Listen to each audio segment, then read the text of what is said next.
कि रण को पाना पेने ही जरा गाल बजाई रहे।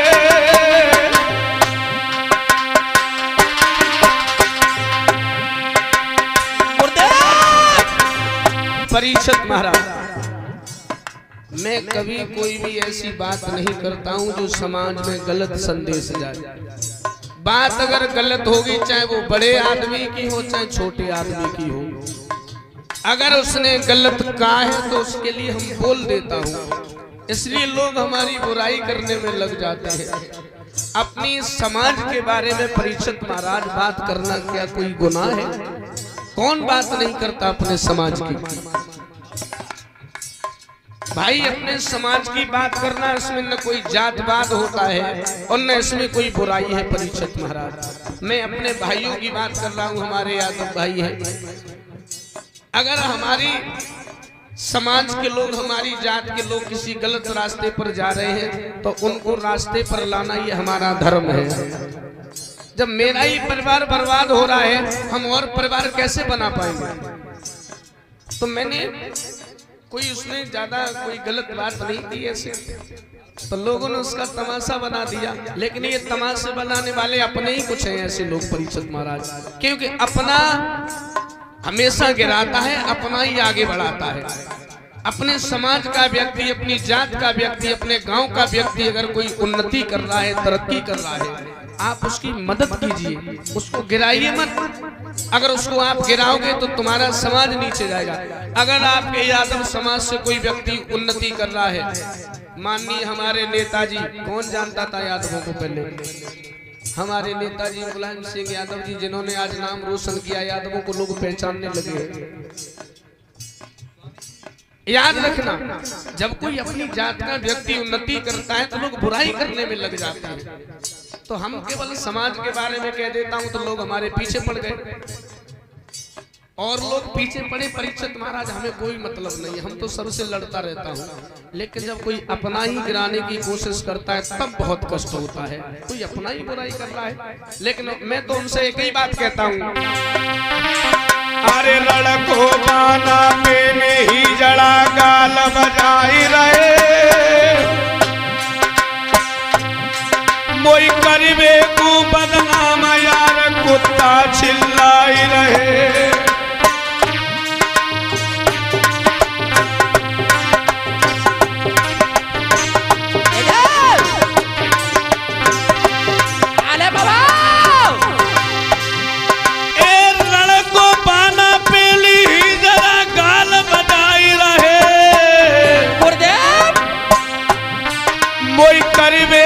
बदनाम यार कुत्ता से चिल्लाई रहे, करीबे को बदनाम आज कुत्ता चिल्लाई रहे, करीबे को बदनाम आज कुत्ता चिल्लाई रहे। अरे तुम्हारे क्या ये किनारे ही, इन लोगों का परीक्षित महाराज कोई ठिकाना नहीं लगता है। जो अपने समाज को गलत कहता है, अपने माँ बाप का अपमान करता है, अपने समाज की बुराई को सुनता है, इनका कोई किनारा नहीं है। अरे कहीं न के किया किनारे ही, मेरे क्या तुम लियो बिगाड़ सहारे मुरली वारे ही, क्या तुम लियो बिगाड़ सारे मुरली वाले हैं। अरे क्या तुम लियो बिगाड़ के सारे मुरली वाले हैं। मेरे क्या तुम लियो बिगाड़ सहारे मुरली वारे ही, क्या तुम लियो बिगाड़ के सारे मुरली वाले हैं। मेरे क्या तुम लियो बिगाड़ के सारे मुरली वाले हैं। याद रखना, ये काम में मन नहीं लगता है। महलों में आई रानी ने पूछा क्या बात है, तो सारी बात बताई। तो रानी बोली परेशान होने की क्या बात है, मैं बेटे को जन्म दूंगी, बेटी को जन्म नहीं दूंगी। जो उनके यहाँ शादी करनी पड़े और जवाब दो को लली हुई है तो बोले अगर लड़की जन्म ले लेगी तो सुनिए, अरे बिटिया बांधी पेट से लूंगी,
जवाब दिया, अगर लड़की ने जन्म लिया उसे भी मार दूंगी, खुद भी मर जाऊंगी। विश्वास दे दिया। लौट के आए, सने सने समय बीतो। उत्तरा के गर्भ से लड़का ने जन्म लिया, नाम परीक्षित रखा ब्राह्मणों ने। बोलिए परीक्षित महाराज की। ये नागिन के उदर से मोड़ी जन्म ली और जो बिटिया देखी सोई रोन लगी। जवाब दो, हमने तो वचन दो पिया को कि लड़के को जन्म दूंगी, जा तो बिटिया हुई है। नौकरानी ने समझाया, परेशान न हो, महाराज से कह देना गर्भ खंडित हो गया और लड़की हमें दे दीजिए, लालन पालन करूंगी, बड़ी हो जाएगी तो विवाह कर देना। राजा बासु को खबर भेजवा दी, गर्भ खंडित हो गया। पहले तो बड़े दुखी हुए, बाद में बड़े खुश हुए कि बहुत अच्छा हुआ जो गर्भ खंडित हो गया। अगर कोई लड़की जन्म ले लेती तो हमारी तो नाक कट जाती।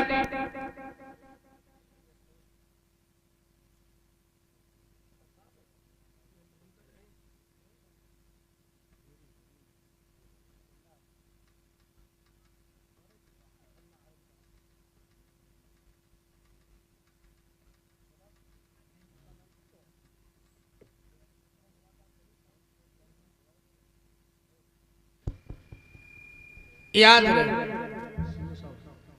रहे लो। जवाब दिया श्री सूत जी ने, हे महात्माओं, इधर नाम उस लड़की का रख दिया नवलदे। दिन दिन श्यामा परीक्षित लाला।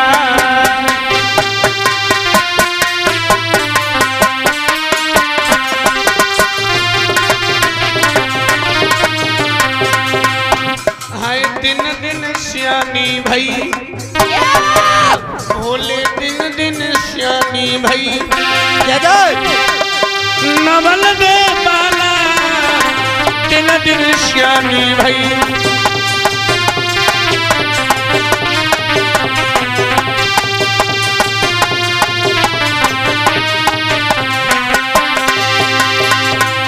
महाराज भूप घर पंडित लय बुलवाए, हंसी खुशी के साथ धर्मनी दे दे दान सिहाय। ये बाबा अब तो बेटा घर में भव द्वारे पे बजी बधाई है। बरिया बेटा घर में भव द्वारे पे बजी बधाई है।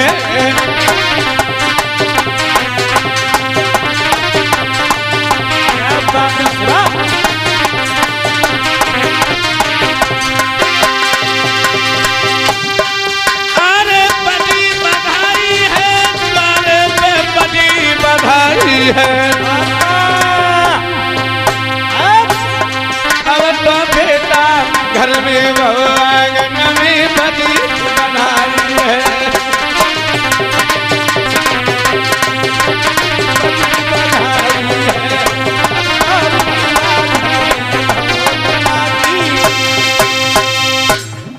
धीरे धीरे समय व्यतीत होता गया।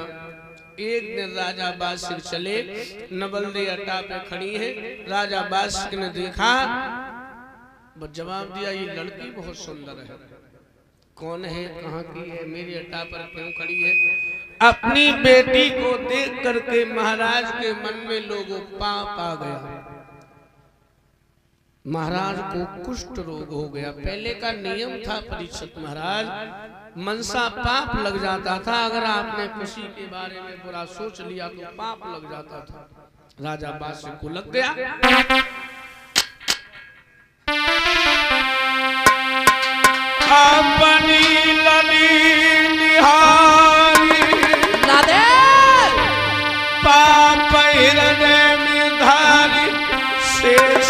चल दिया। जय हो। अरे तन से फूटो कोड़ रे बाबा गिरा भैया हियो।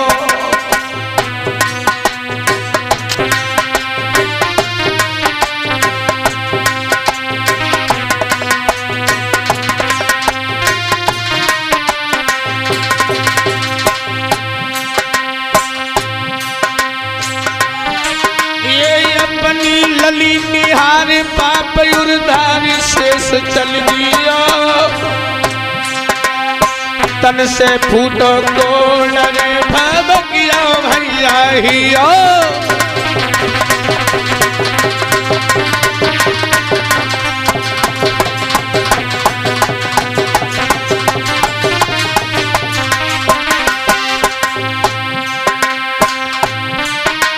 मन में करी विचारे अरे आधा रुकिया मिल कियो।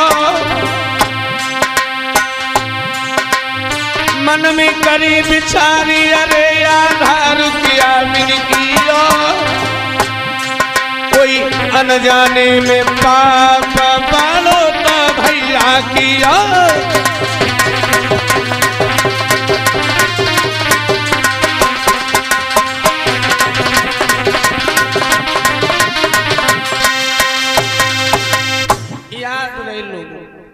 कुष्ठ रोग हो गया, भागते हुए महलों में आई, रानी को सारी बात बताई।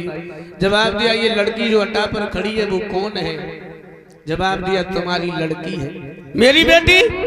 मुझसे इतनी बड़ी बात तुमने छुपाई? बुला मेरी बेटी को। बुलाया, दोनों हाथ जोड़े जवाब दिया बेटी मुझसे अपराध हो गया, मुझे नहीं मालूम था तुम मेरी बेटी हो, तुम्हारे प्रति मेरे मन में पाप आ गया, मुझे कुष्ठ रोग हो गया है। तो नवल्ले ने बड़े सुंदर शब्दों में जवाब दिया है पिताजी अनजाने में किया गया अपराध अपराध नहीं होता है। एक बात परीक्षित महाराज में और बता देता हूँ कि माँ बाप से सबसे ज्यादा प्रेम बेटी को होता है।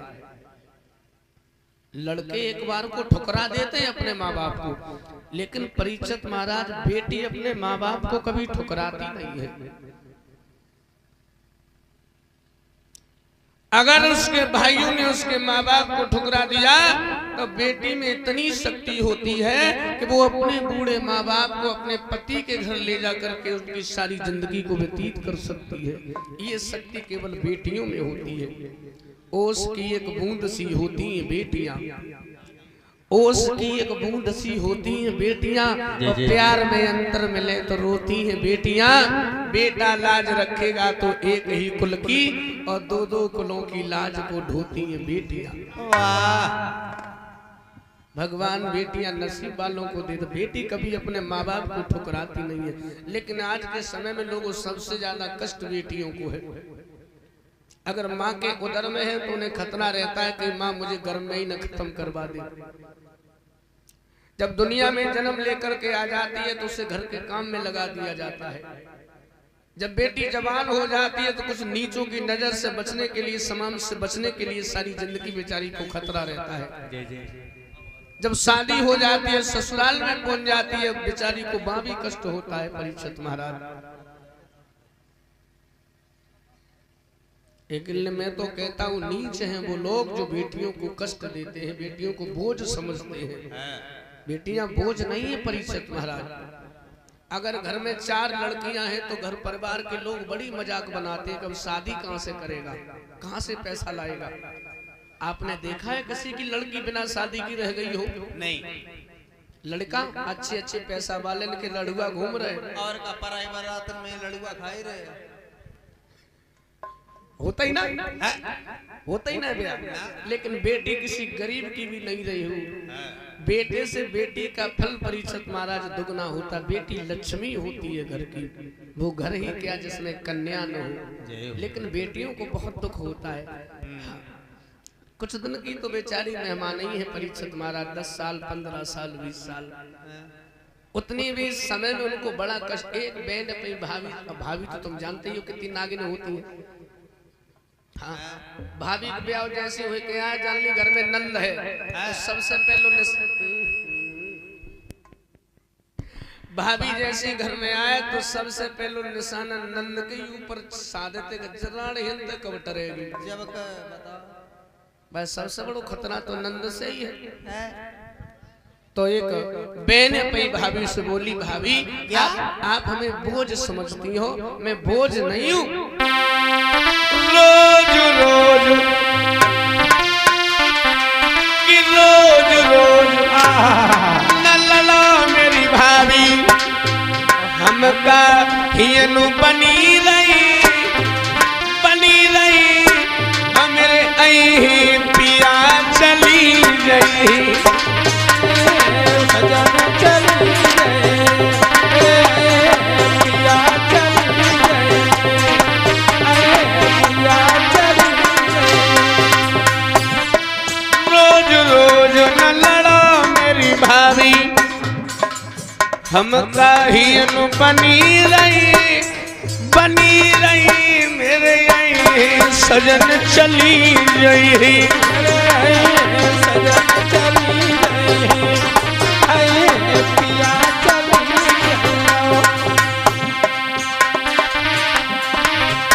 गई बदली दे सकी प्रणाली रे हुआ देश धर्म से खाली। गई बदली प्रणाली रे हुआ देश धर्म से खाली। गई देश धर्म से खाली। परिषद महाराज पहले उत्सव जब होता था अब नहीं। पहले घर में अगर शादी है या कोई धार्मिक प्रसंग है, भागवत है, कोई भी अनुष्ठान है तो परिषद महाराज बहन बेटियों को बुलाया जाता था। बहन बेटियों को पहले जरूर बुलाया जाता था घर में कोई काम हो। अब नहीं,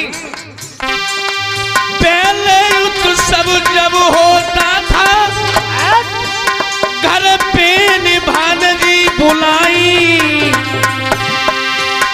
अब बेन भानजी सो रास्ता देख रही घर बुलवाई लई सारी हुआ देश धर्म से खाली। देश की लाली हुआ देश धर्म से खाली। गई देश की लाली हो देश धर्म से खाली। गई बदली देश की प्रणाली रे हुआ देश धर्म से खाली। देश की लाली हुआ देश धर्म से खाली। बदल देश की लाली हुआ देश धर्म से खाली। याद में लो परिषद महाराज, आज के समाज की अगर बात करें अपने माँ बाप को कोई माँ बाप नहीं समझता है और सास ससुर से मम्मी पापा कह रहे हैं, अपने बाप मातारी को गाली दे रहे हैं और सास ससुर मम्मी पापा बनिए। अपनो भैया दुश्मन हुई हो और सड़वाई को भैया बनाई लो। और का साड़ू जो अपना भाई है, अपने माँ का जाया, अपना खून है, उससे दुश्मनी है और सड़वाई से भैया कह रहे हैं। और का बड़े भैया छोटे भैया सड़वाई भैया हुई है और सास ससुर मम्मी पापा हुई है और बहन बेटियों को घरे नहीं बुलाते, बहन बेटियों